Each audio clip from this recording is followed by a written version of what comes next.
Welcome, friends, it's the MovieFilm Podcast. MovieFilm Podcast, enjoy the show. Zachy and Brian are talking about the movies. MovieFilm Podcast on the radio. Welcome to Movie Film. It's episode 298. I am Zachy Hassan. I'm here with Brian Hall. Hey, how's it going, Zachy? A jet-lagged Brian Hall, I should say. Yeah, I just got in. This is like 11 a.m. right now, but I got in about midnight last night from New York. Returned home to L.A. and but I'm feeling good. I was very excited. Basically, first order of business was to talk to you. Well, I appreciate that. We certainly have a lot to talk about. You know what, though? I have to warn you, Zachy. You don't know this, but this podcast right now, turns out we're being surrounded. Really? Yeah. Do tell. They're looking for this guy, Zachy Hassan. It's a trap. I don't know the name, but go on. Oh, man, I'm looking forward to having that conversation with you. Dude, I cannot wait to talk about this movie with you. But what'd you do? What'd you do in New York since the last time I talked to you? Yeah, I haven't seen a lot because I was basically out with my wife and her family and hanging out in New York City, which is awesome. I mean, I really love being out there. Went to Central Park and brought a book and hung out there for a while and kind of did my Federica, her work, her office is still based out in New York. So when she's in LA, she's working remotely, and then she has to go pretty frequently back to New York to touch base. So she's usually working during the day. And so I go out and I try to be a tourist and just think of all sorts of things around the city that I'd like to see. And so this last time I went to the NBC studio tour, which is pretty cool. It was at 30 Rock. And my big hope was that I would get to see the SNL stage, because I don't have any hope that I'm ever going to get tickets to see SNL. Those tickets are really hard to come by. And I know I saw something online about the people who wait in standby, and those people start lining up, I want to say on Thursday Wow. evening, to try for the hope of getting in that Saturday. Jeez. So, I mean, I sign up for the lotteries every year, but I don't ever expect to get them. But I just wanted to see the stage in person. And I'm happy to say that, yes, the tour was incredible. The tour guides were really great. They were NBC pages, and they knew so much, and we got to see a lot, especially because the Olympics were going on. So a lot of the late night shows weren't happening. So we got to go into the Tonight Show stage, which I guess we normally might not have been able to do. And, it's always kind of fun seeing that. And everything looks bigger on TV. So it was kind of like a point of fact that they mentioned was, Jimmy Fallon's desk is really only like 4 steps away from the Roots, 4 or 5 steps away from the Roots. So they don't want you to realize that on TV. So whenever he is crossing the stage, they never show his legs, or they'll cut away because they don't want you to realize how small everything is. And I was like, I love that kind of stuff. But for me, I got to see Studio 8H, see the SNL stage, the staircase, where the band sits, saw the stage where just legends of musicians have performed. And what was really nice about it was they didn't rush us. There was part of me that thought, maybe we'll get to go in there and then they'll point out a couple facts and then we'll be ushered out. But we really got to sit in the bleachers and luxuriate in it and ask the pages all sorts of questions. And there's cue cards all over the ground. They were like staining, like with wood stain, the stage that the host will stand on when they're doing the opening monologue kind of thing, and just getting it prepared for the upcoming season. And man, it was magical. I'm not going to lie. I mean, you and I both, like, we love SNL. We've watched it since we were in junior high, but we also love the lore. I think you and I are really into the lore and the history of the show as well. And so for that alone, it was absolutely worth getting to do the tour and getting to see that studio. So, I'd highly recommend it. While you're talking about SNL, I wanted to bring to your attention, anybody else listening, there's a really good YouTube channel called Saturday Night Network. Okay. And they are doing a running history of Saturday Night Live season by season. So they have I think they're up to the 7th or 8th season right now, and they'll have for each season maybe like a 12 to 15 minute video looking at what happened that year, memorable sketches, who were the new cast members and things like that, taking it through the whole history of the show. What's it called again? I'm going to write it down. The YouTube channel is called Saturday Night Network. Okay. And it's really fun. I enjoy every time they come out with a new video, like every week. And like I said, they're up to right now. They're right in the middle of the non-Lorne Michaels period.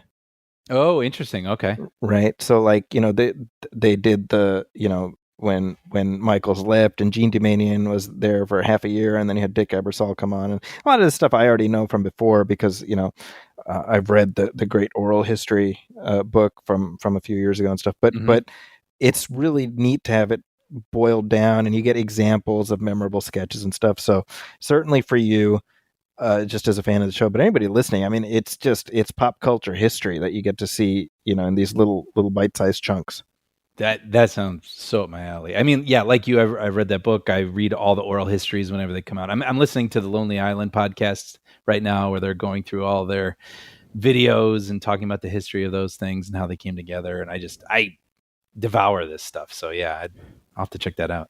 It's funny having lived through as much of the show now to look back on the eras that are viewed as bad or as good or whatever, and we had the benefit of experiencing them as they were happening.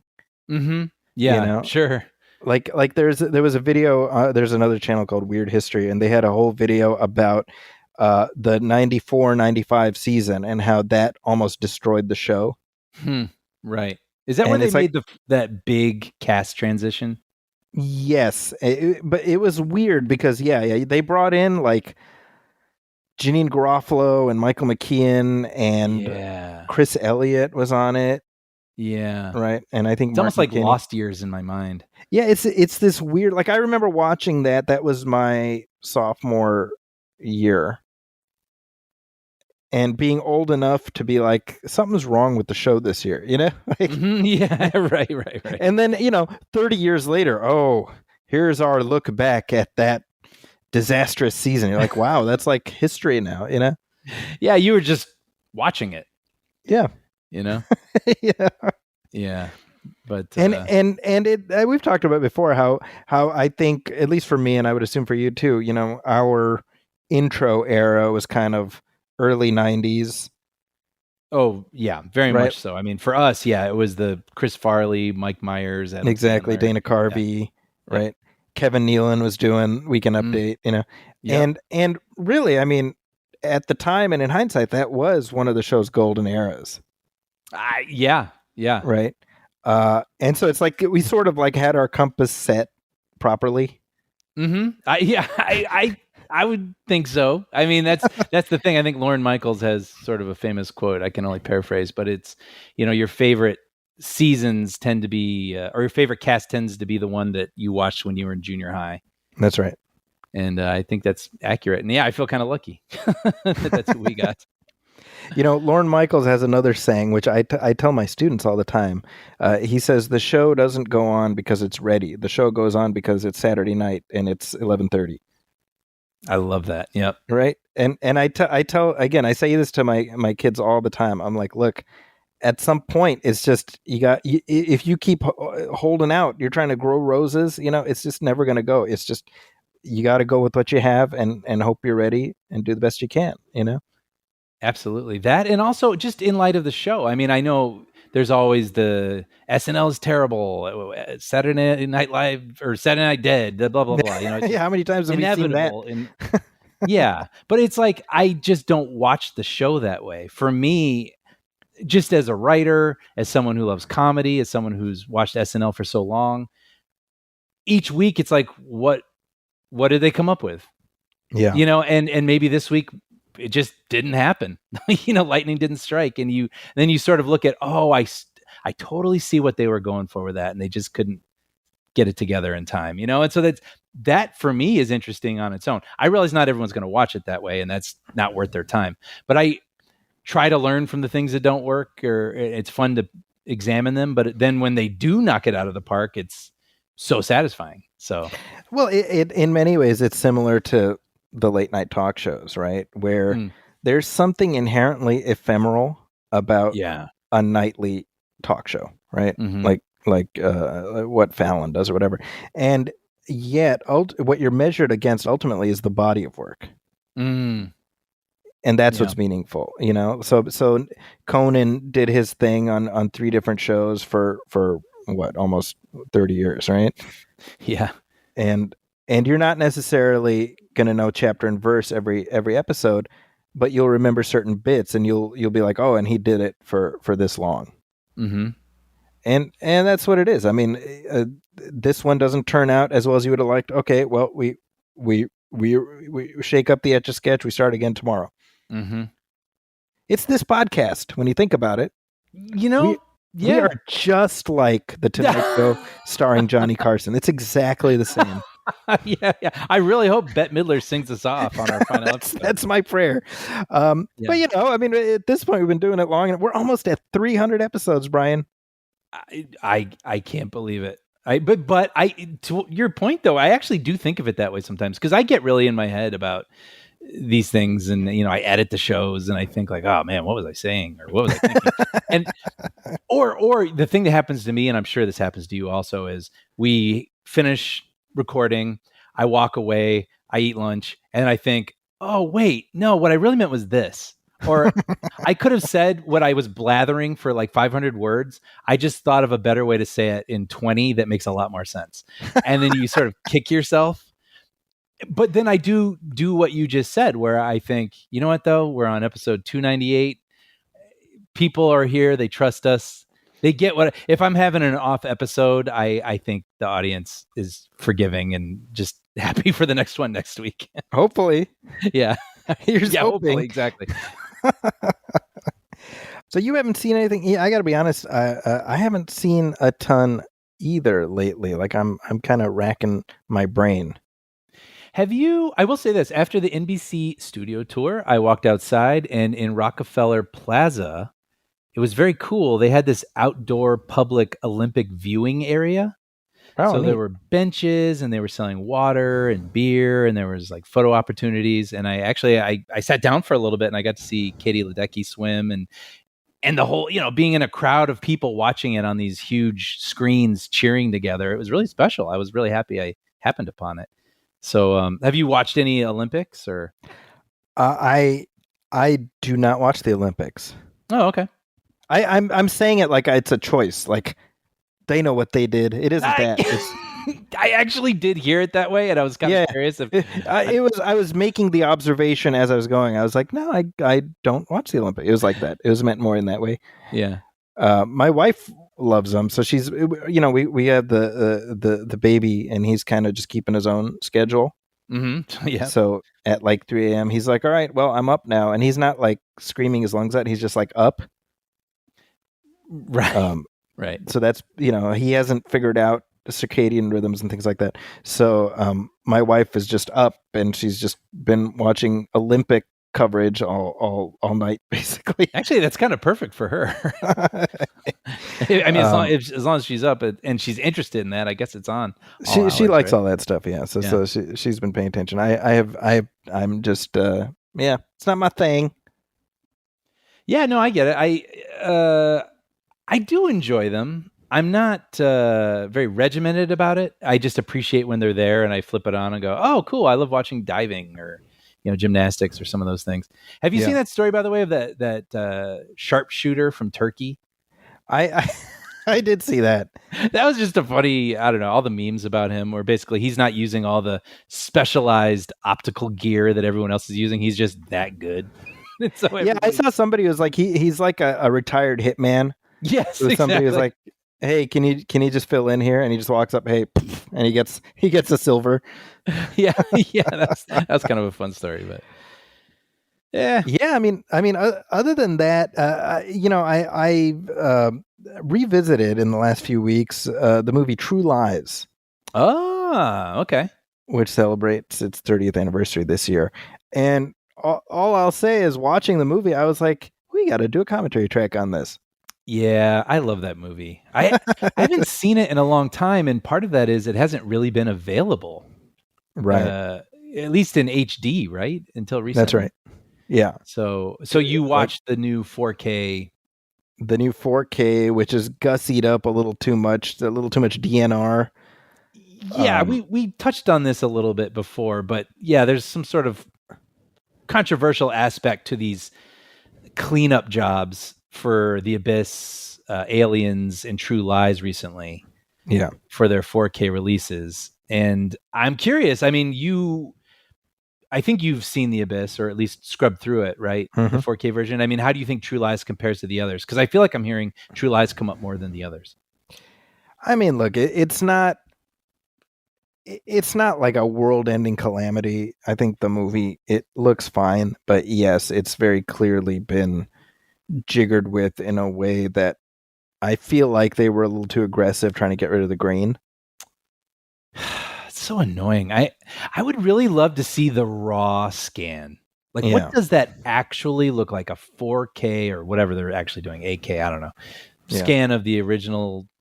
Well, I don't know what they're taking it from, but whatever they have in their archives, I would love to know what that actually looks like.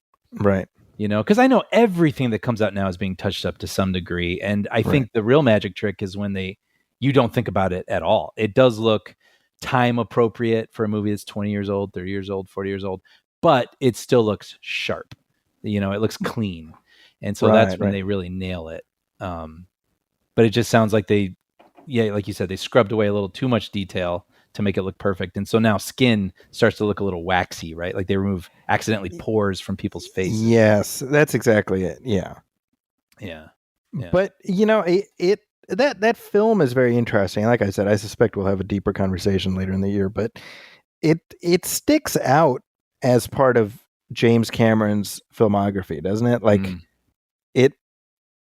like tonally and content wise, it's an odd fit. It is. Right? Yeah. And so I can appreciate that. For it feels something kind of larky that probably, and I don't know, but I'm guessing that Schwarzenegger brought it to Cameron, and Cameron was like, "Hey, why not?" Yeah, because I know it's a remake of a French film. Yeah. I mean, the central premise collapses in on itself if you even think about it a little bit, where Arnold Schwarzenegger is this dorky insurance salesman, or he pretends to be. Yeah. And when he's actually a super spy, and his wife just doesn't pick up on it at all, you know? Yeah. It's also like, I mean, let's be real. And there's aspects of that movie that have aged like milk. And I think yeah. It's pretty hard to ignore also, but it's a very well-made film of a type we don't see very much anymore. Definitely. And I mean, having all those things noted, I mean, it's for as old as it is, 30 years old. I mean, it's still, the action is incredible and spectacular and thrilling. I mean, the whole chase on the bridge and Jamie Lee Curtis being pulled out of the limousine into the helicopter. I mean, that stuff still rivals, I feel, the action we're being presented with in 2024. Yeah, I mean, you got 3 solid action sequences. You've got the beginning where he escapes from the chateau. You've got when he's riding through the city on horseback. So good, yeah. Right. I mean, and then the bridge sequence you mentioned. So I'm like, well, if you get 3 solid action sequences out of an action movie, you've done all right. And the truth is, this is peak Schwarzenegger, where I mean, the guy has charm to spare, you know. And it's like, remember when you put Schwarzenegger's name above a movie title and it was a guaranteed hit, you know, that too feels like an artifact. Yeah. And it may be the most that was ever asked of him. I mean, in Kindergarten Cop, sort of play your persona against these kids. That's right. And be funny, which, by the way, I mean, of course it takes skill for him to know how to be comedic in those situations. But this one, he has to be comedic. He has to be romantic. He has to be suave. He has to be action star. I mean, yeah, like you said, this is peak Schwarzenegger. Yeah. So let's put a pin in that conversation because we're going to come back to it. Oh man, I can't wait. I can't wait to just watch it again. It's been a while. It's going to be fun. But hey, let's take a short break. We got some listener letters I wanted to share with you.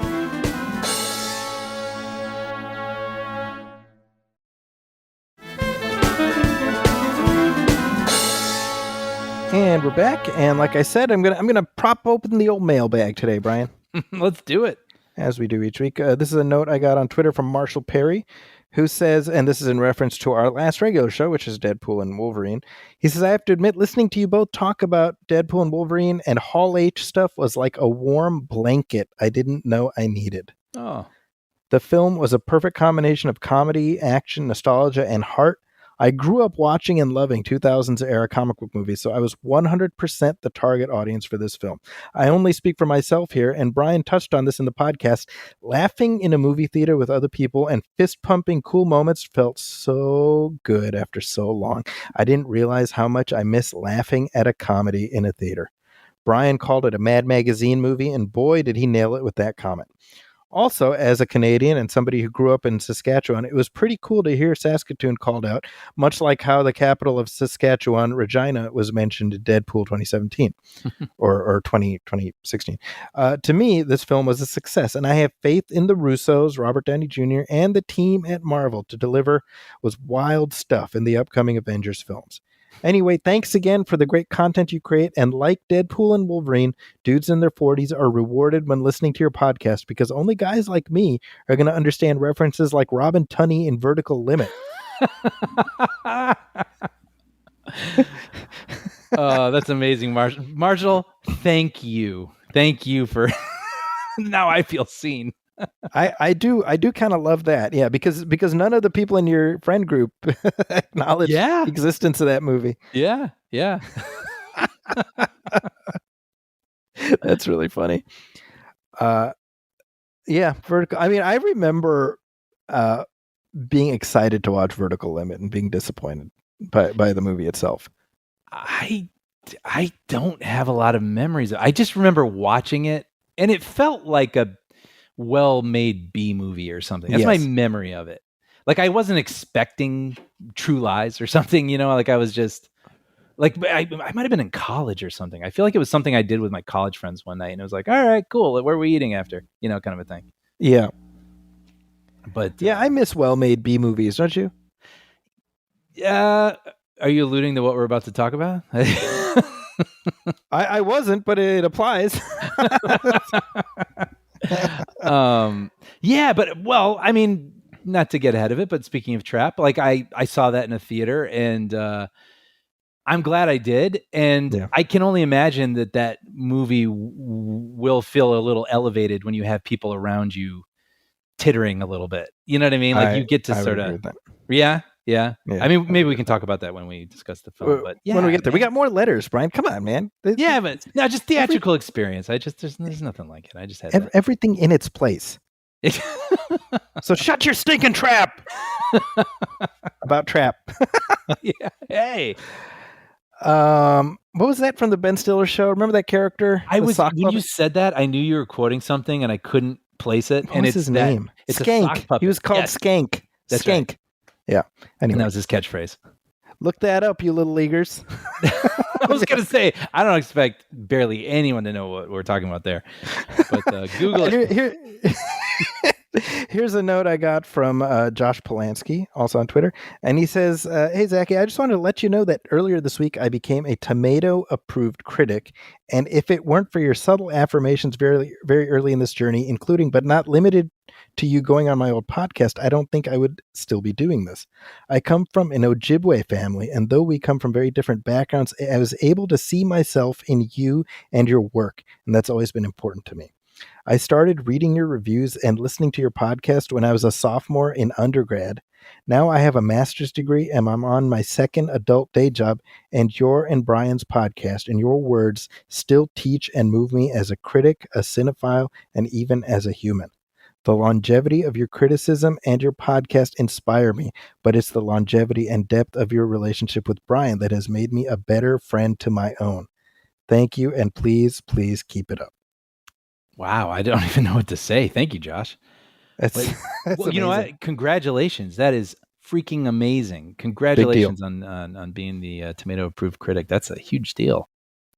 It is indeed no small thing. So I'm just happy to be a little thread in that journey. Yeah. Well, now I'm going to make a note because I want to make sure that I'm reading his reviews.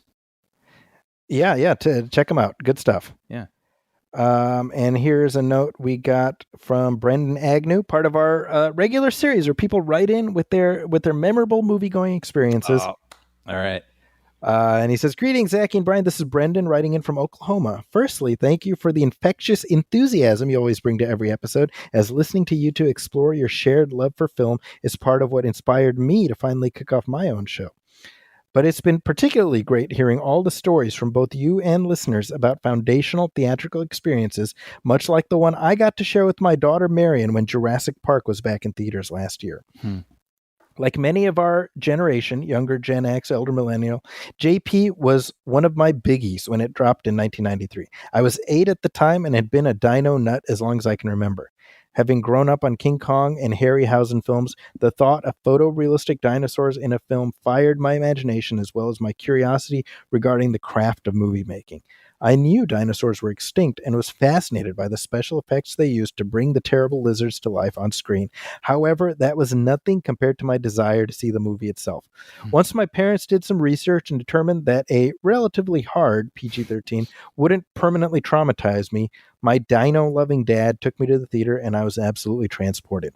I have vivid memories of all the iconic sequences, not the least of which being the last-minute save by the T-Rex at the end, which made her my favorite dinosaur to this day. I walked out of the theater with a new favorite director and have never stopped being awed at what Spielberg accomplished here. Perhaps the only thing better than getting to share that experience with my father was when I took my own kids some 30 years later for last year's anniversary re-release. Being something of a young horror bug herself, she'd already seen the film multiple times, but the big screen 3D experience still landed like a 20-ton brachiosaurus. I saw her marvel at the 2-story tall creatures on the screen and jump at the scares Spielberg crafted with the raptors, and it was like being 8 all over again. Sadly, the AMC where we shared this closed down last year, but Marion still points it out occasionally as we drive by the place where we went on an adventure 65 million years in the making. Keep up the great work, fellas. All the best from Tornado Alley. Oh, thanks, Brendan. I love that story. Getting that, and you've had that too. I love hearing those stories from you where something that's meant a lot to you for so long, you get to share that with your kids and experience it again for the first time through their eyes and get to just see what their experience is with those things and watch them become, those become beloved movies for them. Yeah, well, and specifically, and anybody who listens to the show knows, I mean, I had that experience with Jurassic Park 11 years ago with my oldest. So for the 20th anniversary re-release. And yeah, I mean, he was 6 at the time, my oldest. He's now almost 18. Mm-hmm. And he, to this day, he says Jurassic Park is still my favorite movie, and it was that experience. That's so amazing.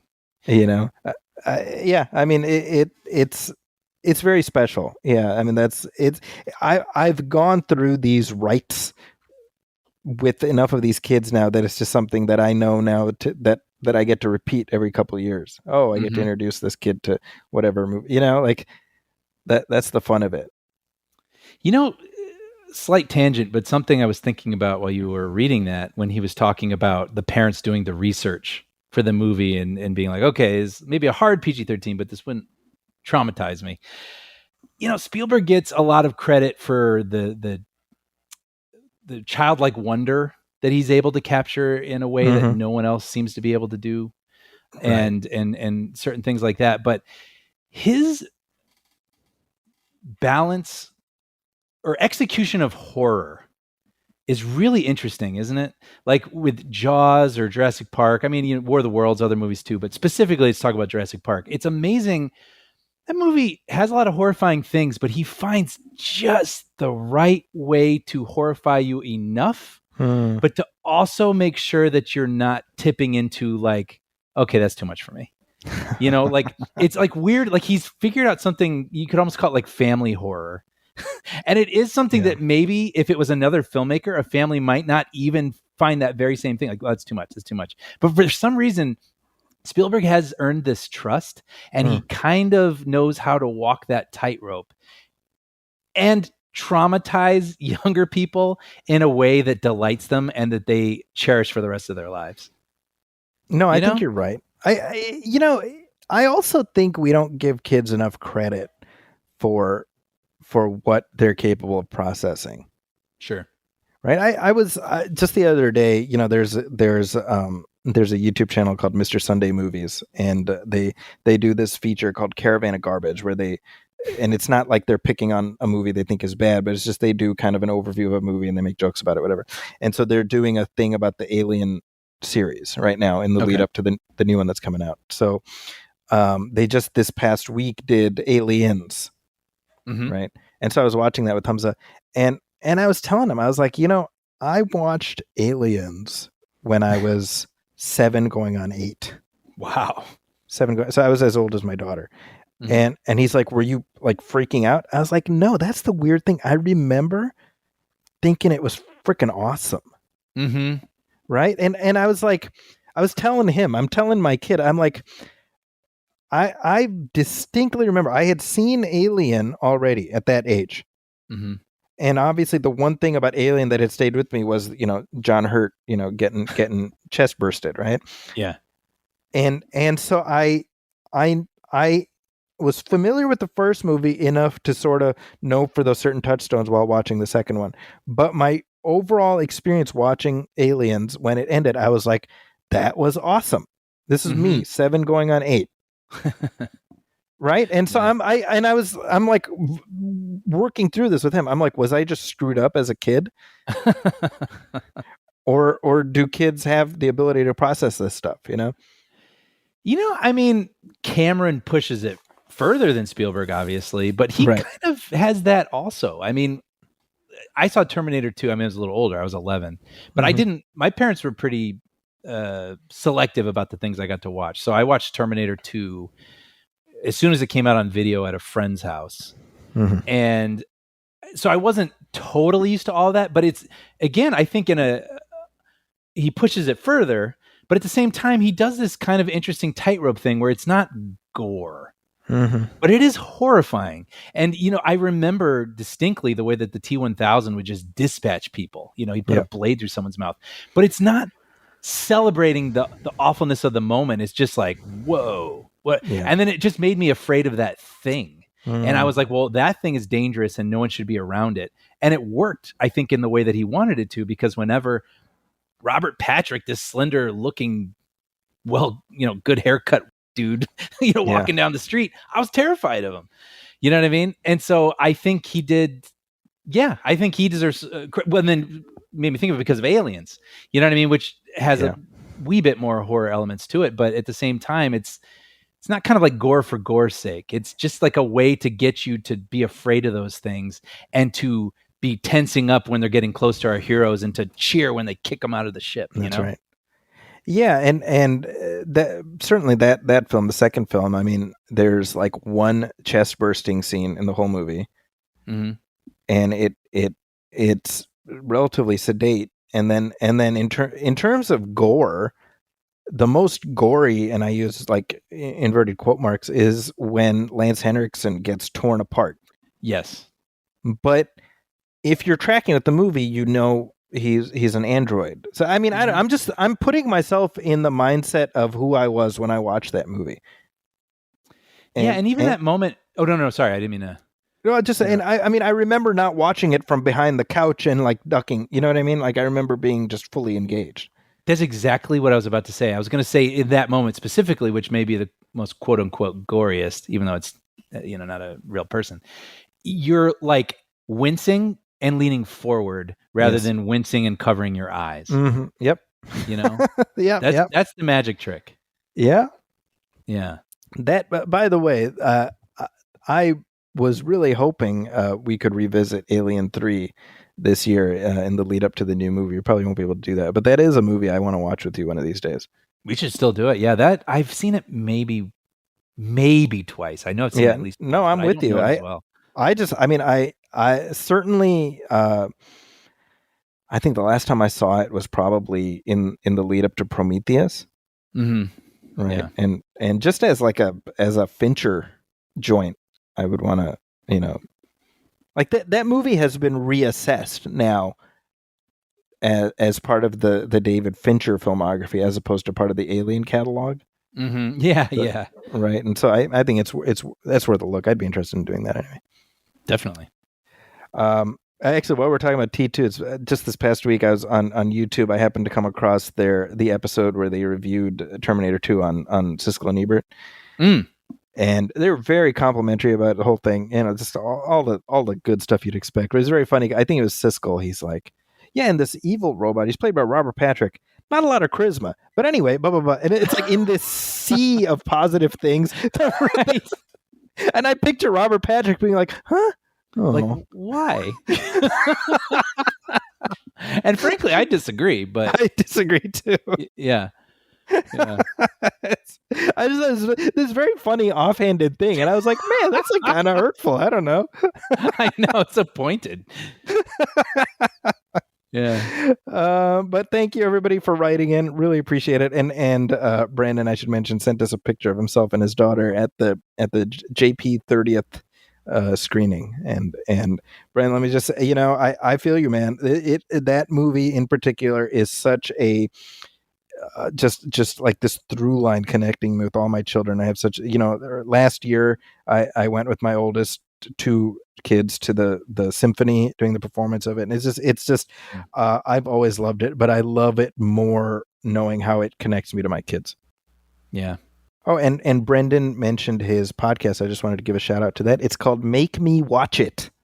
And cool. It's just, you know, the whole mission statement there is about being positive, right? It's not about ripping on stuff. It's like, hey, let's spread some positivity. And I think certainly when it comes to the area of movie podcasting, a little more positivity is always a good thing.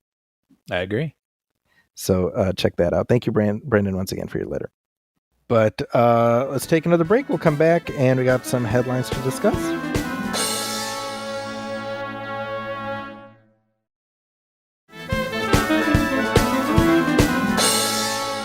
And we're back. A couple headlines to discuss. Brian, what do you want to start us out with? Well, this was something kind of interesting that surprised me. People were sending me articles about David Lynch, and I didn't really know what was going on because I've been out of the loop a little bit with internet news and whatnot. And I was getting a little concerned, when you start seeing black and white pictures of people you like. Right. It's a little alarming. But it turns out this is kind of alarming news. Basically, David Lynch had done an interview with Sight and Sound magazine where he said that he wasn't able to leave his home due to a weakened immune system. So, if he caught COVID, that could be fatal for him. And I think he was talking about how if he was ever going to direct again, and he still wants to direct again, he would have to do it from home. He couldn't actually be on a set at this point. And so to clarify, just yesterday, I should say August 5th on X/Twitter, he clarified and basically said that he has emphysema, and it comes from his many years of smoking. And I'm just going to read it and I'm not going to do it in his voice because I would love to. I would love nothing more. Hey, everybody! I know. I don't want to say these things in his voice. So I'm not going to do it. But he just said, yes, I have emphysema from many years of smoking. I have to say, this is just so him. Even just saying it in my own voice. I have to say that I enjoyed smoking very much, and I do love tobacco, the smell of it, lighting cigarettes on fire, smoking them. But there is a price to pay for this enjoyment, and the price for me is emphysema. I have now quit smoking for over 2 years. Recently, I had many tests, and the good news is that I am in excellent shape, except for emphysema, and I'm filled with happiness, and I will never retire. I want you all to know that I really appreciate your concern. So it's good to know that he has quit smoking. I mean, when I think of David Lynch, I always imagine a cigarette between his two fingers. I mean, that's just that shock of white hair, his kind of craggly face, and that a cigarette between his fingers. And it's one of those things, man. Like you and I, we've talked about this before. We grew up in an era where your heroes in movies smoked. Smoking looked cool. I still think it looks cool, and it's probably because of the way we were raised. But man, I mean, George Lucas, for as blunt as he can be, I mean, calling them death sticks, or they're Star Wars equivalent death sticks. I mean, they're literally death sticks. And so it makes me sad. It makes me sad that this is all those years of smoking have caught up with him, and he's in kind of a weakened state at the moment. But I'm happy that he's given it up. I'm happy that he's in good health otherwise. But will be interesting. I mean, he strikes me as the type of person who might attempt to make a movie from his home. Who knows? So I'd be very curious what he has in the mix right now that he's working on, and if he will execute it that way. So Yeah, and thankfully the technology exists now where that type of thing is at least feasible. mm-hmm. And yeah, certainly if anybody could do it, it would be David Lynch. Yeah. But man, it's just one of those things, and you don't want to sound harsh saying it, but you're sort of not surprised to see it at the same time, and you're like, oh man, it's just don't smoke. Don't smoke. It's easy to say now, given that the stigmatization of cigarettes is much more pronounced. But I mean, certainly when we were growing up, it wasn't like you didn't know smoking is bad for you, but it was much more accepted culturally than it is now. 100%. And by the way, I don't want to sound like some sort of don't smoke, everybody. Like, no, but you're right. I mean, you should say that. I mean, I don't want to sound like I'm some sort of like wagging my finger at people doing something that I've never done. I think of when I used to work at a restaurant, a lot of people smoked. I didn't, but they'd always get to go on smoke breaks, or afterwards when we were done cleaning up the restaurant, we'd want to go somewhere to unwind and they'd smoke. And I didn't want to be left out, so I would smoke with them. And so it became sort of a cultural thing in a weird sort of way for me if I was hanging out with coworkers. But I never like bought packs of my own. But I enjoyed it. And I get it. I do, and I'm thankful that it never became something that I depended on. Yeah. So I get it. I get the allure of it. I get the fun of it. But at the end of the day, man, it catches up with you. You're doing real damage to yourself. Yeah. But happy at this moment. That aside, it does sound like otherwise, at least, things are okay with him. What is the last thing he directed? Probably Twin Peaks: The Return, right? Is that really that he hasn't done anything since then? I don't believe so. Okay. Yeah, I mean, it was pretty. It was like an 18-hour series. It was very epic, sweeping, kind of because then I do remember getting really recharged about Lynch after watching that. I was just gobbling that show up. And so I've been thinking I can't wait for him to do something next. I wonder what it'll be. I think that might have been the last thing. Yeah. Well, other news. I thought this was interesting. This has been a story I've just been kind of dipping my head into. All the sort of corporate mergers and unmergers sort of make my eyes turn into pinwheels. Mm-hmm. A couple of weeks ago, we saw Paramount is merging with Skydance. Yep. Which means absolutely nothing to me in any way. Like I don't know what that means for that company.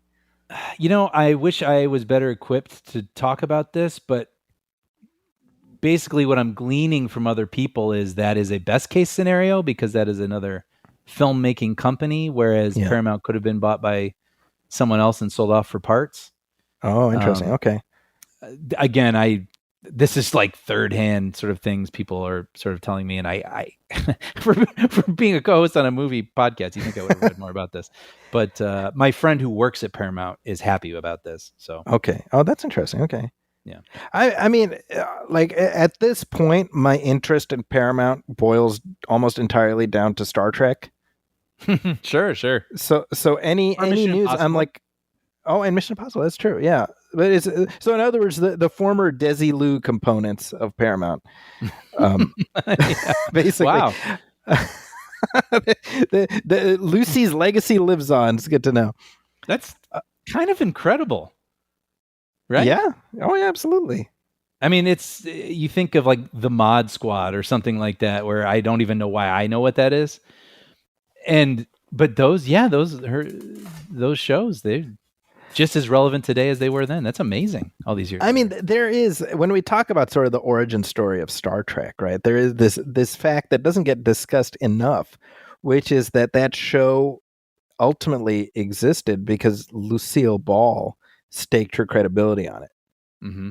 Right. And the sad part is she ended up taking a bath on it, right? Like the show, like why did she sell the studio to Paramount? It's because they couldn't find their way to profitability based on how expensive a show like Star Trek was and even Mission Impossible.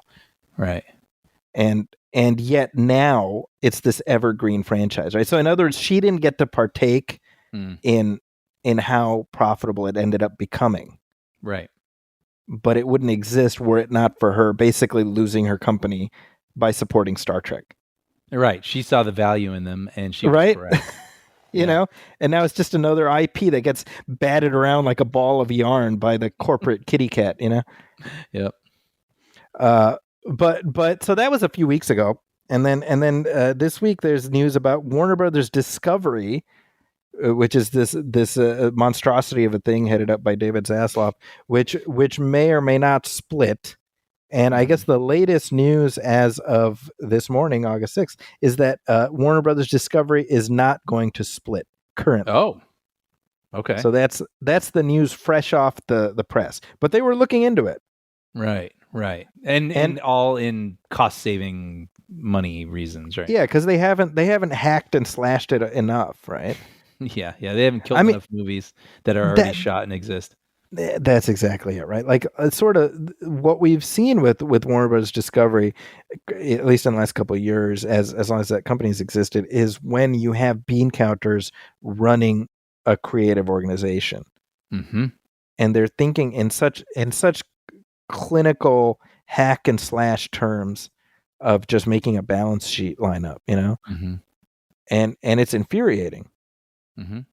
Because Warner Brothers, especially, was once known as the director-friendly destination. Yeah. You know, and so to see what it's become, where again, just this past week, Batman Caped Crusaders, this animated series, it was developed as a Max exclusive, but they killed it for tax purposes. And so it was mostly the first season was mostly completed. It got shopped to Prime Video, and it dropped on Prime last week, and seems to be, critically doing quite well. People who watch it seem to be liking it. But I'm like, why would Warner Brothers pawn off one of its own assets that way, right? Yeah. It's real baffling. And then you realize that the common link between Paramount and Warner Brothers Discovery is that they've got this albatross around their respective necks, which is these streaming services. Right. Yep. So Paramount Plus and Max, it's just, what I've said all along. It's just the people don't feel like subscribing to 15 different streamers. Yep. So, Paramount Plus, they had this Star Trek animated show Prodigy, which I've not watched, but I hear it's okay. But they had a second season in the can, but they canceled it before it even dropped. So the show got shopped to Netflix. And hey, wouldn't you know, it's doing really well on Netflix. Of course. But Netflix, I don't know. I mean, they get the eyeballs. They get the eyeballs. That's the point, right? And so, yeah, I mean, if we could just go back in time and, not everybody has to have some sort of subscription service, and then license your stuff out to Netflix, and let's all be happy. I don't know. I mean, this is the thing that Sony figured out, is they decided against creating their own streaming service. They just became an arms dealer. And hey, look at that. You don't have to maintain all the overhead of a streaming service, and you got plenty of content that people want. Yep. So, the great shrink is coming. Yeah, I mean, this was really messy, and it's really been detrimental, I think, to theatrical movie going. Yeah, and probably movies and the types of movies we have gotten and will get for a while are directly as a result of this whole experiment. So I think so. Yeah, and above and beyond that, it's the length of seasons for TV shows has shrunk. They've dispensed with writers' rooms and things like that. Like there's a follow-on effect that we're not even fully aware of, that we're going to see the impact of down the line. Right. Yeah, we're in the first couple chapters of the book. Yeah, exactly. Yeah. Here's another story I wanted to mention, actually, and this kind of involves streaming in a weird way, is about how Horizon and American Saga, Chapter 1, a movie that you and I both enjoyed, and we both expressed excitement about seeing the second part, which was supposed to drop like a week from now as we record this. Yeah. So the first chapter was such a catastrophe in theaters that they just pulled part 2. Which Yeah, which makes sense though, because I pulled. I had a hard Just time. before you continue. Yeah. Pulled not indefinitely, but pulled pulled for a time when they can properly market it and build up the audience for it. Go ahead. Well, yeah, and the reason being, and what I would call it like a perfectly cromulent movie going experience for me, where it was, I really enjoyed the setup. I enjoy Westerns. I enjoy Kevin Costner. I like the pieces they put on the table, but they didn't, you look at the Back to the Future movies, there's 3 movies. They are all connected. However, they have their own internal stories that have some wrap ups and then threads that continue into the next one that are urgent. And this one it didn't feel like a complete film. And so I think a lot of people struggled with the theatrical going experience of this. It felt more like the type of story that you would watch at home. And so they couldn't even put out part 2 because not enough people saw part 1, probably because they were waiting to watch that type of story at home first. Yeah, I totally get that. I think this is probably something that we said when we were discussing the first part, is the problem with the film is by the time chapter 1 ends, you don't really even have a sense of what the story is. Yeah. Right? Yeah. And me personally, I was like, well, I know it's going to go somewhere and it's going to get somewhere, so I'm already in for the journey. But I can see how it surprises me not in the least that nobody watched in the theater. That I would have been surprised if it was a massive success. Yeah. However, what's sort of bears out what we're talking about is that now that it's on streaming, it at least for the first week, it was on top of the VOD list, and that doesn't surprise me at all. Right? Yep. Which makes me sad. I wish people would turn out for something like this, and it also being sort of charitable. Even though that was a little bit of a complaint of mine that it didn't have even like a minor conclusion at the end to make it feel like the 3 hours, like it was its own thing. Chapter 1. Yeah. You can see why Costner then wanted to release it weeks apart, 1 and 2. Right. He's like, these really do go together. This isn't something you watch one summer and then the next one comes out next year. Right. Right. But yeah, we've been conditioned. We've been trained. It's like, well, that's a thing I'll watch at home. Or maybe even the people who it's aimed at are more likely to watch something like that at home. I don't know. Yeah, I think it's a reflection of how people's tastes have been rewired, like their habits. Mm-hmm. Streaming has, it's removed the necessity of watching a long movie in the theater. Yep. And that's something that you and I can rail against, and Lord knows we do. Mm-hmm, mm-hmm. But I also think it's just sort of where we're at, I mean, there's definitely the comfort of home, but something I feel like I don't mention enough, and I know I have mentioned in the past, but not enough.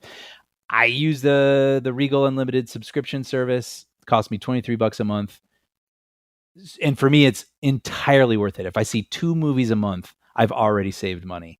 And so when I go to the theater, if I take a gamble on a movie, not a big deal for me.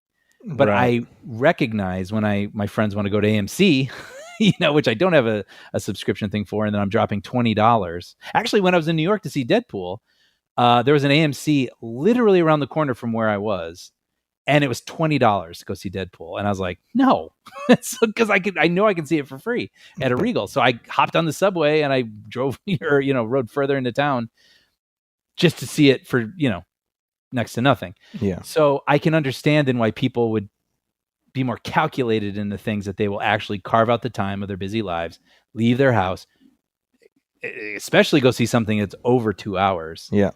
They have to be a bit more calculated with that. And bear in mind, as we discuss this, Deadpool and Wolverine is headed towards $1 billion. Mm-hmm. With no end in sight. It's now the highest grossing R-rated movie of all time. Mm-hmm. So people are showing up, right? This is my point. People are still going to the theaters. And that feels like, oh, absolutely. And that feels like a movie that you got to see quick. Mm-hmm. You don't want the thing spoiled, or it just seems so, what is that? There's something sort of shiny about it because it feels so different and involves things that and You know, like you rush out for something like that. I can see that being if people time, money, whatever the things they're considering, so they select X amount of things they're going to do. I could see why Deadpool and Wolverine would be one of those things. Yeah. And Horizon is there are so many reasons for me to just wait till I can watch it at home. Yeah. But it was sad. It was sad that they had this plan and then, you know, to have to sort of tuck tail a little bit and take two off the table. I'm saying a lot of T words. Tuck two off the table and yeah, make sure your audience has seen part one first, and then you figure out what the heck you're going to do with it. I mean, wasn't there talk with Netflix to actually... I think that was at least something that was being mooted, but I don't know that that's something Kevin Costner wants to do. Basically, Netflix, there was some kind of offer of the idea that Netflix would cover the cost of the remaining two films. So that's incredible. Not just be a home for the one that they finished and the one they're in the middle of shooting, but also pay for the fourth one? Yeah. Do it, Kevin. Yeah. Well, I think his deal breaker is that he wants them to get a theatrical release. I hear you, man. And I hear you. Yeah. And I think Netflix is taking they're not even doing like cursory theatrical releases anymore, is my sense, or they don't want to. You know, it's weird. They did do that for Hitman. That's right. And I don't understand it, which is awesome. But I think when they tend to do it, for example, with Beverly Hills Cop 4. That should have been in theaters. Absolutely should have been in theaters. And I looked it up, and it was in a theater in LA. It was in like one theater. Yeah, just to get their qualifications for the Oscars. Yeah. And then, so I mean, that was really boutique or whatever you want to call it, that specifically. But Hitman was weird because you would expect, okay, then they'll put it in some theaters for 1 week and then we move on. But I noticed at my theater, it was there for weeks. And I don't know what that deal was with Linkletter. I have no idea. So that was a weird anomaly, I thought. I mean, all of these streaming services are having a come to Jesus moment, like right now. Mm-hmm. Netflix is like, yeah, we've been spending money like drunken sailors. That has to stop. Apple, like, I think they've realized, oh wait, nobody's watching these movies that were just like, you know, it's like in The Dark Knight. There's that pile of money that the Joker just lights on fire. Yeah, that's what Apple has been doing, right? Between Napoleon and Killers of the Flower Moon. Yeah.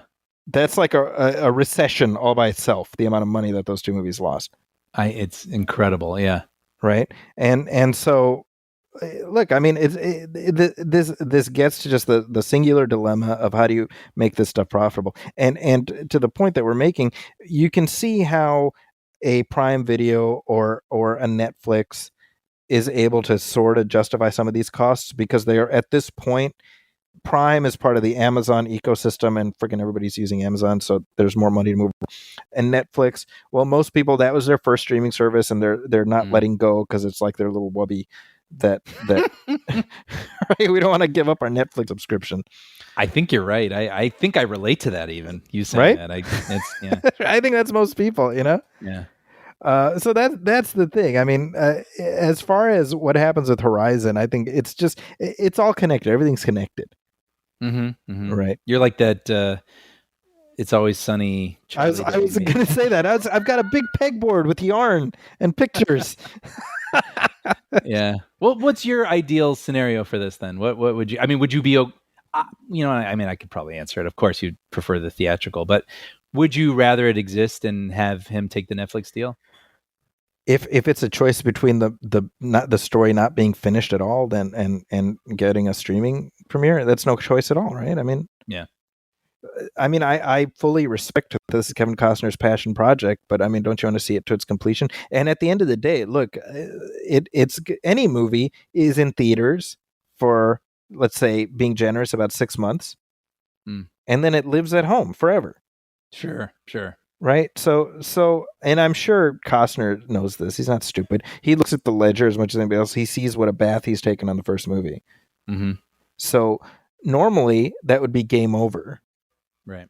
And here's potentially an opportunity. I mean, there is an audience for this movie, and I think Costner is right. I think because he says, "Look, I'm making the movie for the not the next fiscal quarter. I want it to live on." Well, it'll live. It'll live. Mm-hmm. I think there is no doubt something of value there. But yeah, I'd sure as hell rather see him finish it.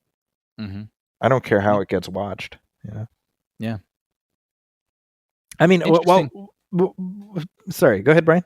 No, it's interesting. I mean, this is all related to what you were saying. I mean, this whole moment where we're watching entertainment history. I don't know. It's painful sort of evolution. Yeah. And this is just an interesting chapter in that story right now. I find it amusing as we're talking about box office, and obviously you got Deadpool doing quite well. Harold and the Purple Crayon, which came out this past week, and it's now one of the biggest flops of the summer. Yeah. Because it made $6 million against a budget that's substantially larger than that. And not to kick a movie when it's down, because obviously everybody worked hard on it. Nobody sets out to make a flop movie. But definitely this is one of those things where I saw the trailer, and I don't know if you know Harold and the Purple Crayon. I mean, that's a story, that's a series, it's a storybook, and it was an HBO series for kids. And, I've got a few of these people living in my house, so I've watched a lot of Harold and the Purple Crayon. Oh, okay. Right? So the premise here is like little baby Harold who has a crayon. He's grown up, and now he's Zachary Levi. Wow, he really likes playing man-children, doesn't he? Right. I was like, well, he's found a niche that I don't know how well it's working for him. But even my kids saw that trailer. They saw it in the theater. They're like, what? Like, these are kids who grew up with Harold. They're not like, ooh, I've been waiting to see what he did once he became, no longer a toddler walking around in a romper, but now he's a a young buckstrap with a magic crayon. Yeah, I mean, that goes to, this is a very old reference, but that thing that we always talk about where we loved He-Man growing up, and then they made a Masters of the Universe movie where it didn't take place in the world we knew from the cartoon. It didn't have the characters we knew from the cartoon. It was like, it's complete own thing, and it's become beloved in its own way, but it's like, but that's, where's the thing I love? Like, why would you change it so drastically? Then it isn't the thing I love. Yeah, so this was just an odd choice to make as a movie period, much less release it in the wake of Deadpool and Wolverine. So it is just sort of like a bug splattered on a window. And so I mean it's just a reflection of, you got a lot of people taking the swings, and I appreciate the swings, but some of these swings are more perplexing than others. I will say this too. I haven't seen the trailer. I barely know that this movie exists. I saw it on the box office thing this past weekend, but I mean, maybe it's a brilliant idea. Honest, I have no idea. I truly don't. But or at least it's well executed. Maybe it is a really thoughtful, fun kids movie. I don't know, but I haven't even heard of it. So, really, I mean, I'm just curious. I'm trying to see. So it's budgeted at $40 million, and so far it's made $10 million. So let's be very generous and say it makes another $10 million, which right? That's a catastrophe. Yeah, and it makes me wonder. Again, I haven't seen it, but I mean, if it wasn't particularly well received by critics, but that ended up doing okay though. Found its audience, and I was on the airplane last night, and I was seeing it on other people's screens, and I think it will have its life, right? Well, it did well. I should say it did do well, and I think it will have its life. So I'm kind of curious, actually. I'd be curious to ask parents, or curious to know why kids didn't show up for this one. I don't know. I mean, this is now 2 years in a row with Zachary Levi headlining a big movie with, as you said, as a magically empowered man-child. I'm trying to think of an example where I've seen that and it hasn't been annoying. Honestly, you know what I mean? Like watching a grown man behave like a 10-year-old, like Big. Yeah, that's about it. Big worked. I mean, that we talked about Shazam too last year, because I was okay with the first Shazam. I found him insufferable in the second Shazam. It was a weird, but that's the thing too, is that he's supposed to be a 13-year-old or something, but he's acting like an 8-year-old. But even 8-year-olds don't act the way that, you know what I mean? It's like a man pretending like, hey, this is how kids act. Yeah. You know, Well, like, and specifically in the second Shazam, if you remember, his child self is about to turn 18. oh, see, I didn't even remember Right? that. So they're in two completely different lanes, because as Billy, he's like, yeah, I don't know what's going to happen. I'm going to be growing up soon, and I'm really hard. It's hard to leave. And then he's like, Shazam. And he's like, whoa, boy, I'm skateboarding to the extreme, and it's like, do you have a lobotomy in between the lightning bolt, I know. I mean, he's doing what was asked of him, but it just, it didn't work for us. It did not work. Yeah. So Harold and the purple crayon is melting like wax in the sun. Very nice. Not quite tears in the rain, but You're right. all right. Let's take another short break and talk about this week's latest release.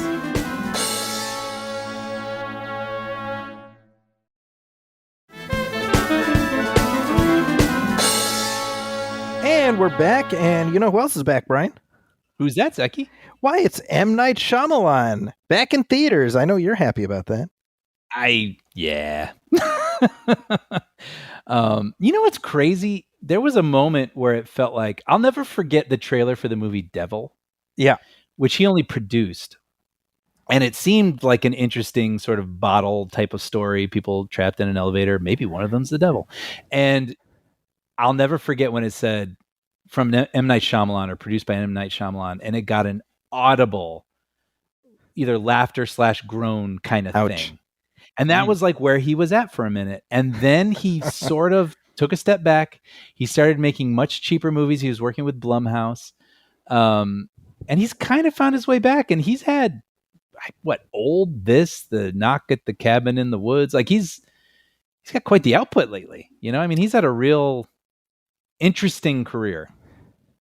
So we are talking about Trap. That's the latest Shyamalan joint. Mm-hmm. And it opened this past week to something to the tune of $15 million. Which I think was underperforming, right? Yeah, a little on the low end of expectations. Yeah. Now this is against a $30 million budget, so I think it's going to be a push. I have a feeling. I don't know with marketing and whatever, but I imagine with foreign sales, cable, blah blah blah. Yeah, probably. It's nothing to celebrate, but maybe come out even. So as we record this, it's almost exactly 25 years to the day that The Sixth Sense was released in theaters. Wow. Right?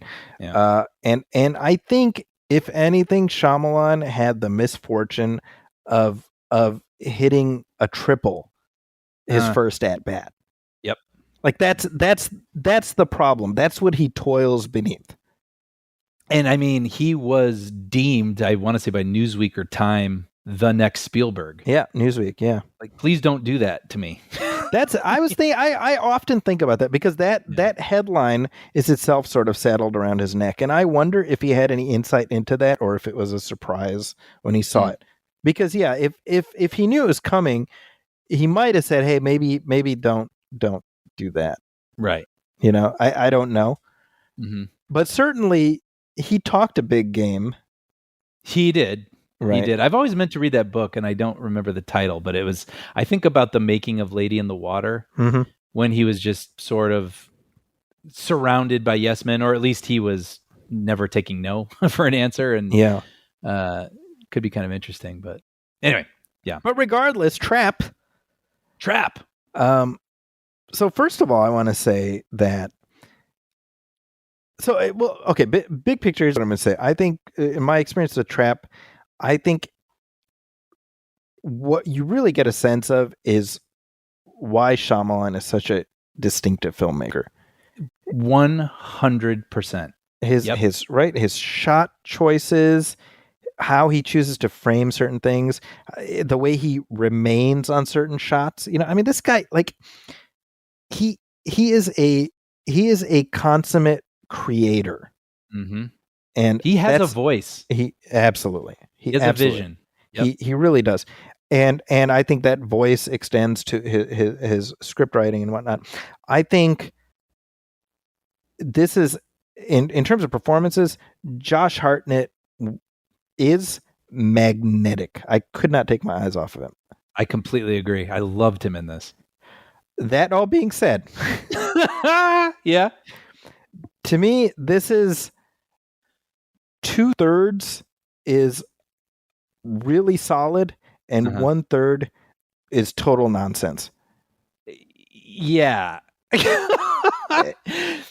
And so it's like my reaction to the movie is almost like averaging out those two. I know. I've been having a really hard time explaining how I feel about this movie. Federica and I saw it out in New York, which was awesome. And when it was over, she was like, "So what'd you think?" And I think I said something like, "Is it good? I'm not sure. Maybe not." Did I have a good time watching it unfold? I did. Yeah, I think it's, and you can just tell me if you feel this, but I feel like if you take a step back and try to logic this thing, your brain will blink out of existence.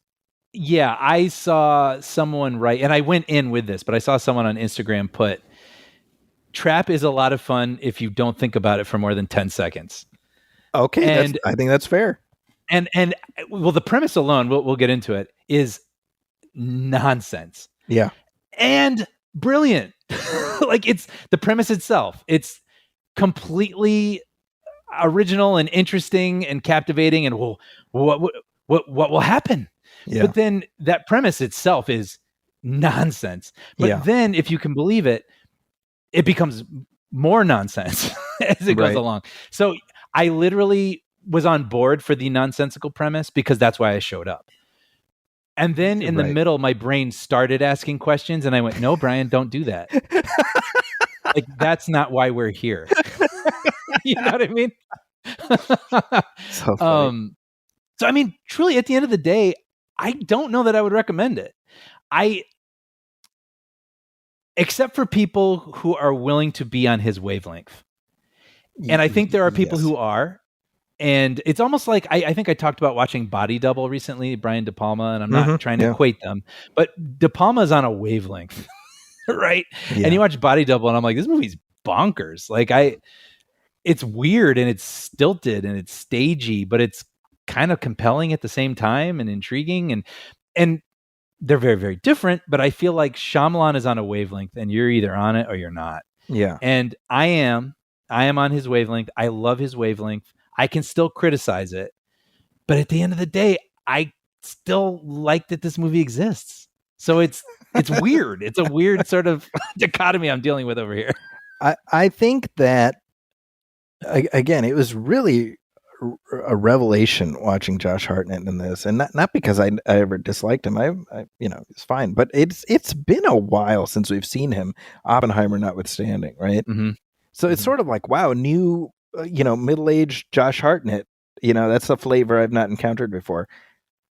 And there's so many shots that just linger on his face as he's taking in information, and his reaction to something just flips on a dime.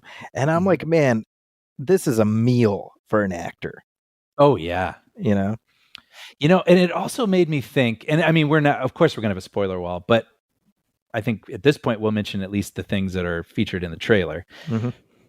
I wish, and for people who don't know the story, basically this dad is taking his daughter to a concert, basically like a Taylor Swift concert. He learns that the concert is being surrounded. The entire concert itself is a trap because the authorities know that this serial killer that they can't catch is going to be at the show. Twist in the trailer, Josh Hartnett is the serial killer. Yeah. And as the movie was unfolding, I was like, man, I wish I'd never seen that trailer. I was thinking the same exact thing. I was 100%.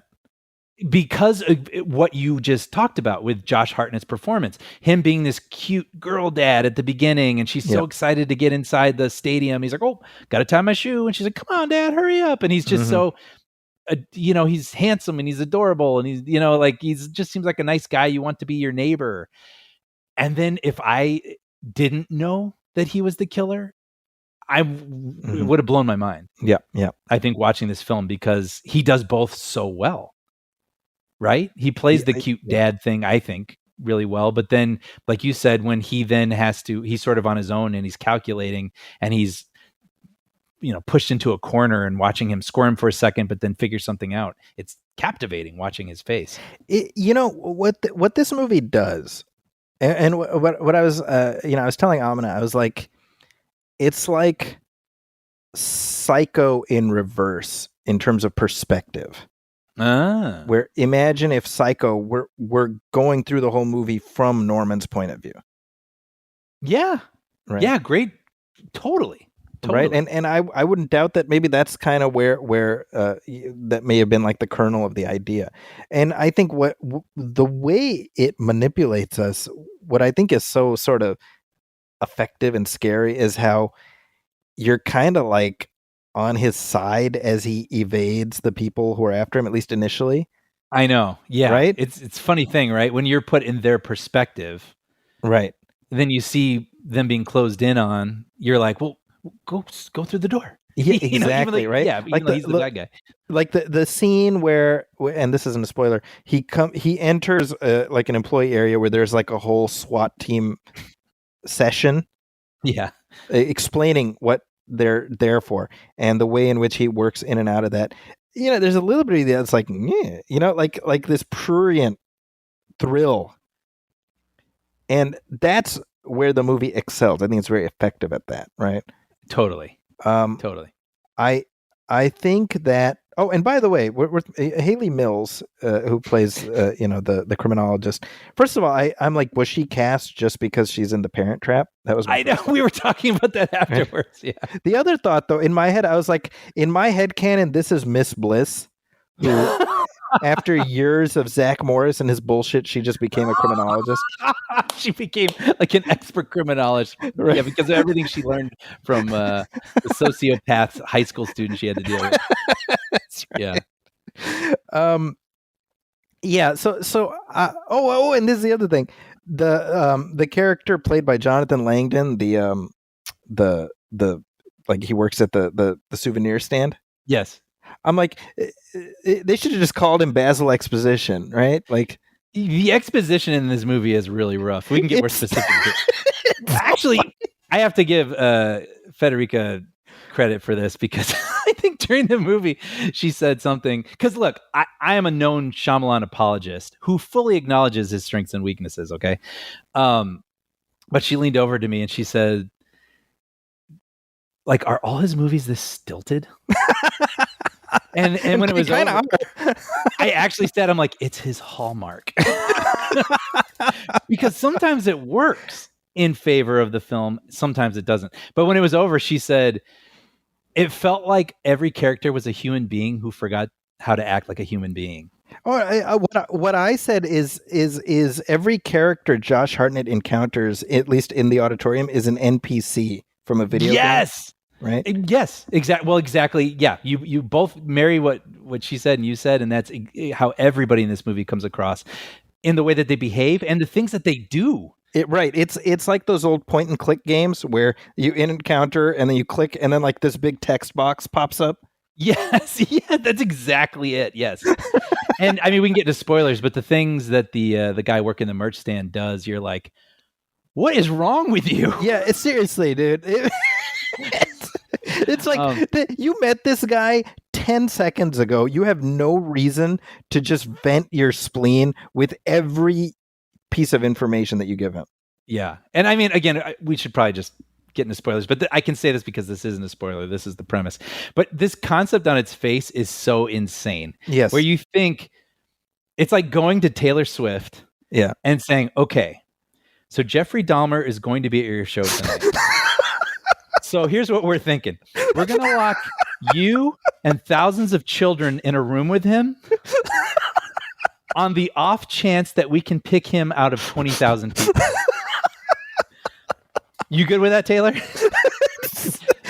sounds good. You know what I think they should have done? I think one minor tweak Which, by the way, actually still even kind of like that premise as Bond, because it's a B movie. It's a B movie. Right. But what I think they could have done, one little tweak is we realized he's at the show tonight and we're surrounding the place. Mm. You know what I mean? Like we zeroed in on him. We went to the scene of the crime. We saw this ticket. Oh my gosh, he's at the show tonight. Yep. And then SWAT, da-da-da-da-da-da. We have no choice but to lock him inside. Yep. Right? And Yep. I think that would play a little bit more sane. No, I think you're absolutely right. Yeah. And it's something that would have required minimal changes to the movie as it exists. Yeah. Right. Do you want to get into spoilers? Because I want to get into details. Let's do it. Spoiler. Go on. Well, let's go back to Merch Guy. So you learn that Jeffrey Dahmer is inside the building, and the whole point of what's going on is to trap this person who nobody knows what he looks like.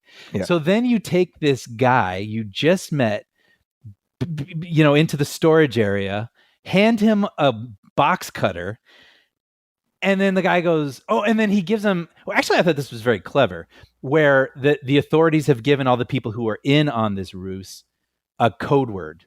Yeah. So they can be checked out. Like, okay, you're on it, you're safe. And then this stranger who you just met is like, oh, what's the code word? And the guy's like, oh, it's Hamilton. Right. You're not like, no, but here's the thing. They hand wave it by saying, oh, because he's a firefighter. You know what, though? Actually, I did think that was kind of clever. It is, but I agree. I think as a way to sort of encapsulate some of the stuff he's able to get away with, I think that's clever. However, does he show him his badge that he's a firefighter? Yes. Is there anything other than him saying, I'm a firefighter? Not that I saw. Exactly. So, I mean, yeah, I guess I'm at war with my comment now, because that's the thing. We put this implicit trust in certain figures in our society. Right. So I did actually think that was kind of a clever excuse for him to maneuver as much as he did, or gain trust so quickly. But again, like for this person to just put so much trust to a stranger when he knows there's a serial killer on the loose on the premises, you're just like, oh, guy, like or at least give him a little bit more skepticism or something, right? He's just so trusting. Yeah. Well, that's kind of that was what bumped me with that whole character. I'm like, this is not how human beings would talk in a situation like this. Mm-hmm. Right? Even if he's like, oh, I follow this case or whatever, like the level of info dump he's giving him you could only see happening like if I'm talking to you, you know what I mean? Mm-hmm, mm-hmm. All the history we have. Dude just met him. He's like, oh, you're a good dad. I see, because you told your daughter to wait 10 minutes for the next shirt. Are you kidding me? Yeah.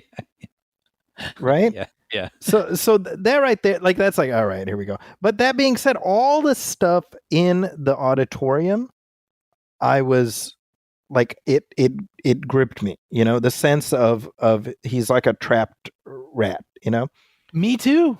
Totally worked for me. However, once they made, if you will, Taylor Swift like a main character, that's when I started. It started tipping over into abject silliness to me. See, this is where it gets so complicated, because I think Shyamalan has A filmmaker qualities. Mm-hmm.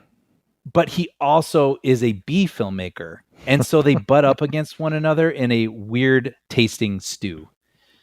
I can picture, and I said this is a ridiculous thought experiment, but I said to Federica, because the way people behave, the twists and turns it takes, it just feels so unlikely. Yeah. At the same time, can you imagine the Steven Spielberg version of this movie?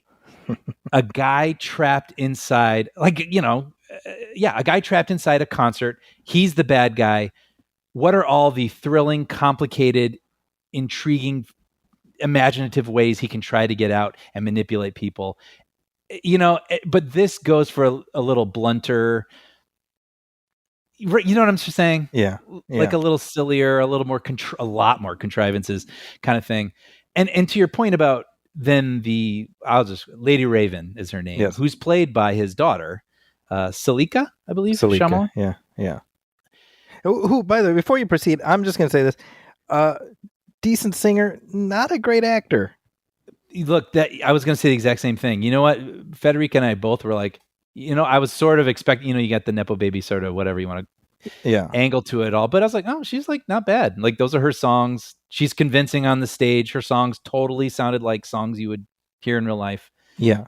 She was great. She did that task really well. But well, we're in spoilers now. She is a major character in this movie. Yeah, and it just fell apart for me once they gave her a lot of weight to carry.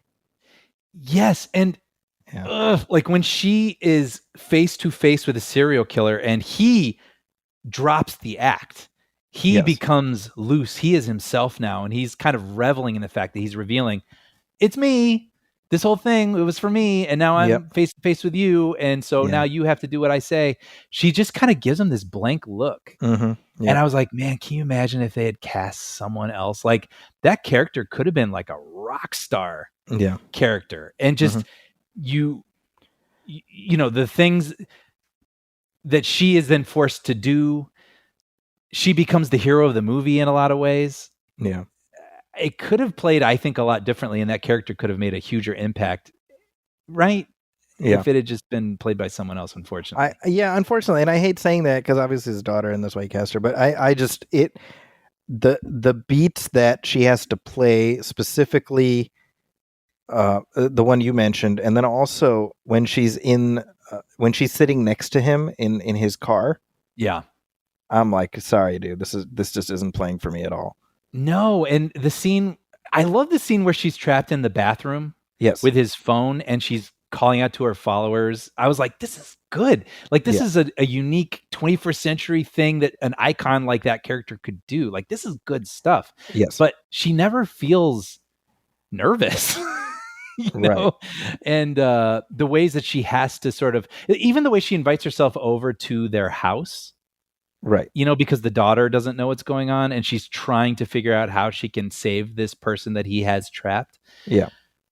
Interesting idea, but not executed to its fullest potential. Yeah. And I think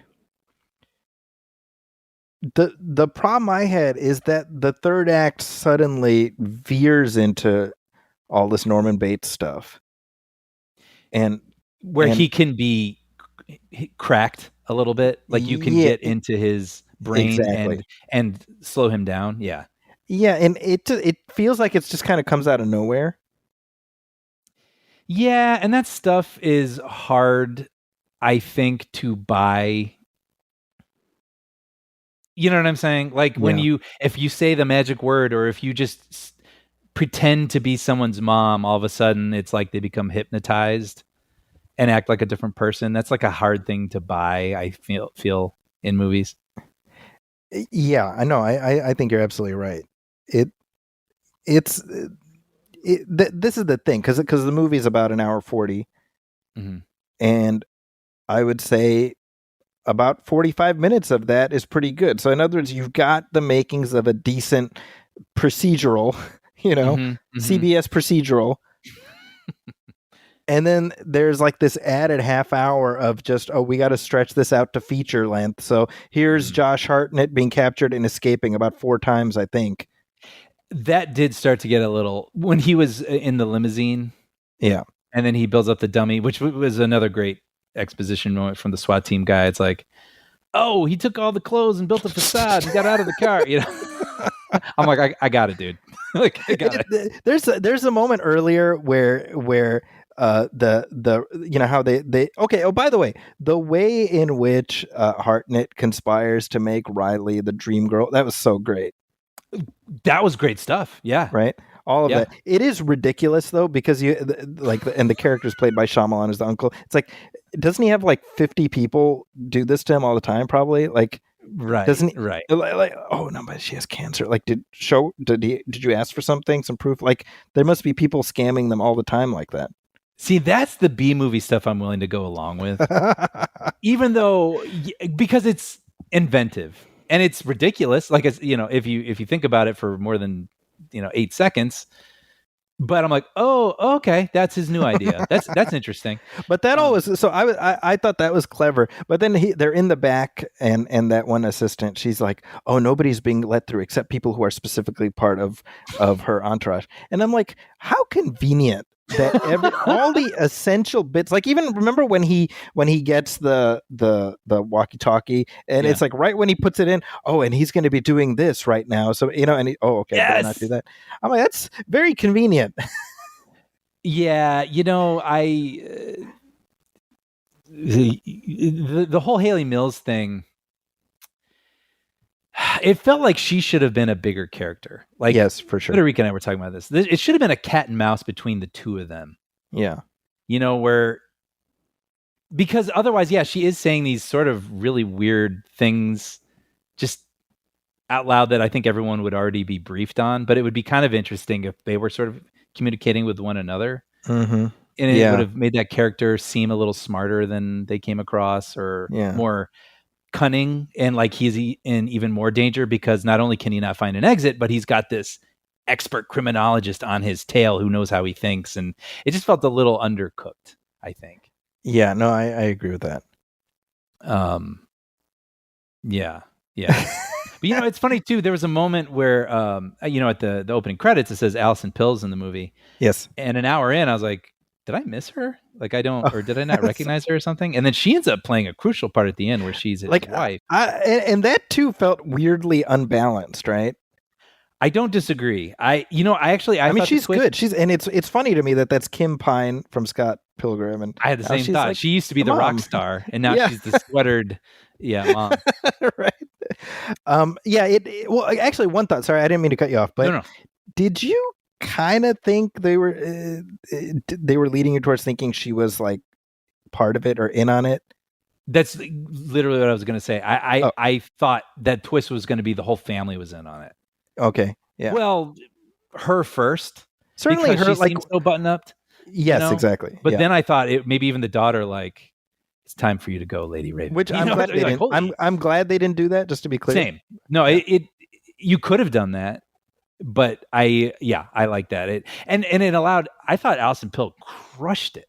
She was really good. Yeah, she was really good. The camera is just, tight close up on her face as she's talking to her husband and realizing that he is this monster, and she's giving like Oscar performance. Yeah, in this movie, I thought she was terrific. Yeah.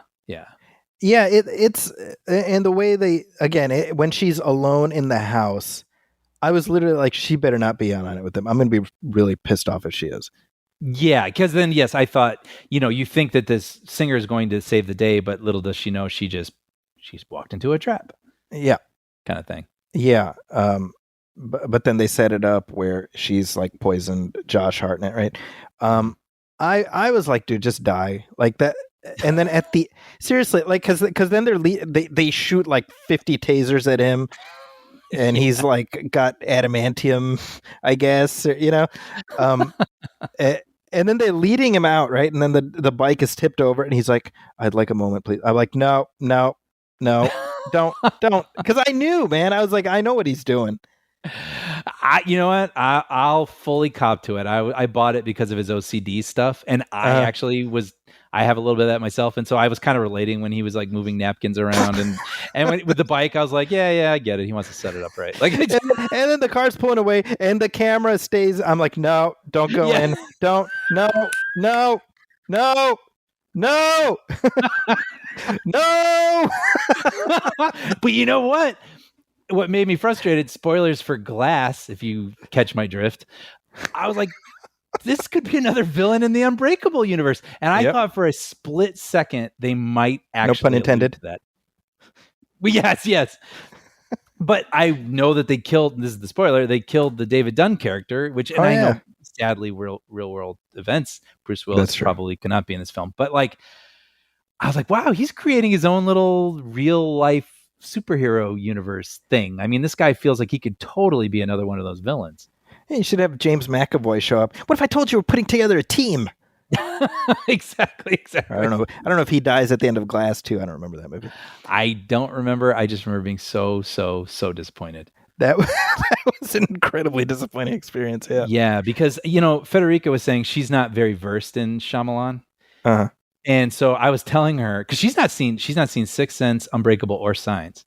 Oh, well, there's the trilogy right there. I know. And I told her, I was like, look, and that's the thing too. He has a very specific visual style, which I would say 9.5 times out of 10 serves him well. Mm-hmm. I don't know. At the end of this movie, I think maybe making it a little more frenetic might have helped it a bit, because he has kind of a Hitchcock patient, paranoid, fisheye kind of thing. Framing is really meticulous, but it's not stale. It's perfection. It's making you feel or look at exactly what he wants you to, which I love. And I was telling her that style is on fire in Unbreakable. Yes. When you have those really patient things, the scene where Bruce Willis's character goes into that house of the people who've been sort of kidnapped, and he's playing with the drapes. Mm-hmm. The drapes are revealing Bruce Willis. Then the drapes reveal the people who are tied up. Then Bruce Willis moves. Then the drapes reveal that the killer's behind him. Like, that played really well for that film. Right. And in this movie, and maybe it goes more to the script level, I guess, but I want to see that brilliance again, Well, here's hoping. Yeah, but at the same time, I do want to acknowledge, this is why I'm at war with myself with this movie. I do like the movie's ridiculous. I think he knows that. Yeah. So I'm willing to have a good time with the ridiculousness. Then I just wish that he would make sure all the parts are firing in the best possible way for a satisfying end result. I mean, look, at the end of the day, I'll say I was never bored. Same. That's the thing, right? Like, at the end of the day, is it a good... Federica's mom asked me, is it good? And I was like, well, no. But did I have a good time? I did. Right? That's tough. I mean, how would you answer that question, actually? I mean, you kind of just did, because you said you enjoyed watching it. I was never bored. And I mean, the stuff that I appreciate about M. Night Shyamalan, I still do. I think probably I give him a little less rope than you do. But I mean, the guy's a talent. I'll repeat what I said. Honestly, it's worth watching just for Josh Hartnett's performance. I thought he was absolutely magnetic. Yeah, man. And you know what? I don't know what he's doing next, but I'm there day one. He's got me, man. He's got, even when I'm like, no, that could have been a little better. But I'm like, what else you got? And you know why? I love the simplicity and brilliance of his ideas or hooks or whatever you want to call them. Right. And I think I've had the same review for the last 3 movies, Old, Knock at the Cabin. I think you're right. Where I'm like, well, at the end of the day, was it good? I don't know, but I was captivated the entire time. That's frankly, and because it's not just captivated by a filmmaker who could do what 10 other filmmakers do. Only he can do what he's doing here. Right. For good or bad. But to my whatever it is, I'm captivated by it. Yeah, and look, I mean, at the end of the day, it's not like he's spending, MCU money. Yeah. Right. He's making these little movies that capture his own specific idiosyncrasies. And the one thing you can say is he's telling the stories he wants to tell. And there's always unmistakable craft. Mm-hmm. And I will always appreciate a swing, even if the swing doesn't connect, if it's something, there's something personal happening there. Even as I say, I think this is a C+ movie at best in terms of story. Mm-hmm. Totally. But I don't disagree. Yeah. So that's where I'm at. Trap.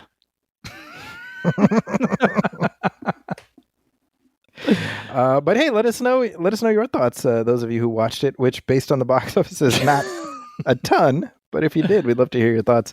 You can email us at moviefilmpodcast@gmail.com. You can also hit like on our Facebook page, facebook.com/moviefilmpodcast, and message us there.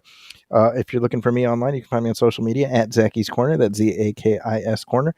And of course, you can read my reviews at the San Francisco Chronicle, as well as the Wrap and IGN. Brian, anything you want to hype up? 1 week about from now, August 14th, new episodes of Young Jedi Adventures drop, and they are really good. So check them out on Disney Junior and Disney Plus. Nice. And as always, if you like what we're doing, please go to Apple Podcasts and leave a review. Leave a star rating. Every little bit helps, and we would appreciate that so very much. With that, on behalf of my partner, Brian Hall, my name is Zaki Hassan. This has been Movie Film 298. We'll be back soon with a commentary track and then our next regular show shortly after that. Until then, thank you everybody for listening. We'll catch you next time. Welcome, friends, it's the Movie Film Podcast.